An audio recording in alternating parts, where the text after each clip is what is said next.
देखिए 38 नंबर प्रश्न,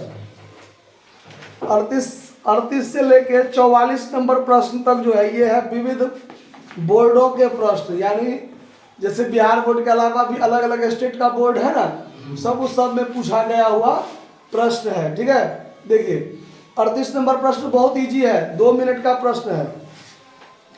mister x एक फर्म में साझेदार है, प्रत्येक माह के अंत में 200 आहरण निकालता है। ठीक है, करता है। उनकी पूंजी 8000 है। उसने फर्म को 1 जुलाई 2020 को 4000 रुपया का ऋण दिया है। ठीक है, तो पूंजी, आहरण और ऋण पर ब्याज की दर 5% है, तीनों पर। तो कहता है कि पुस्तकें 31 दिसंबर को बंद होता है, तो उस ब्याज की राशि की गणना कीजिए, मतलब उसको कितना ब्याज दिया जाएगा। तो देखिए, जब हम calculation of interest on capital करेंगे, जब इंटरेस्ट ऑन कैपिटल की गणना करेंगे, तो इंटरेस्ट ऑन कैपिटल बराबर पूंजी कितना है, 8000 है। तो 8000 का 5% पूरे साल का निकालेंगे, 00 से 00 कट गया, तो 80 पंचे कितना, ये एक आंसर हो गया। फिर कहता है कि calculation of interest on drawings, interest on जब ड्राइंग्स पर ब्याज की गणना करेंगे, तो उसके लिए देखिए सबसे पहले तो हमको टोटल ड्राइंग्स कितना हुआ वो देखना है।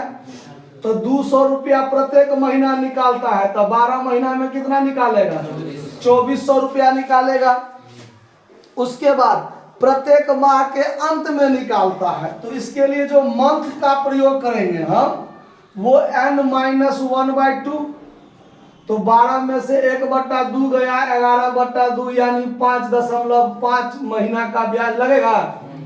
तो अब निकालेंगे interest on drawings, interest on, तो टोटल ड्राइंग्स हो गया 2400 गुने 5/100 दर, और समय 5.5 महीना, दशमलव हटाता 1 0, 2 0 से 2 0 ही कट गया, 24 पंचे 120 ही कट गया, 24 से 24 ही कट गया, तो 55 रुपया ब्याज होगा। अब फिर करेंगे calculation of interest on loan, interest on loan. तो इंटरेस्ट ऑन लोन का जब चर्चा करेंगे, तो उसमें क्या होगा, देखिए इंटरेस्ट ऑन लोन, तो यहां पर क्या कहता है कि तीनों लोन पर, यानी पूंजी, आहरण और ऋण पर ब्याज, मतलब अगर ऋण पर ब्याज की दर नहीं रहता तब तो हम लोग 6% निकालते, अगर दर क्लियर है तो जितना है उतना निकालेंगे 5%, और ऋण दिया है 4000। तो देखिए 4000 गुने 5/100 दर हो गया ना, और ऋण दिया है 1 जुलाई 2020 को, तो 6 महीना का ब्याज निकालेंगे, तो यहां पर निकालेंगे 6/12, 00 से 00 कटा, 6 दूनी 12 कटा, और 2 से ये 20 कट जाएगा, तो 20 पंचे कितना रुपया, 100 रुपया। तो तीनों पर ब्याज की गणना कहता था अलग अलग निकालिए, तो तीनों अलग अलग निकाल दिया, हो गया, सवाल बंद करते हैं। कोई दिक्कत, नोट कर लीजिए।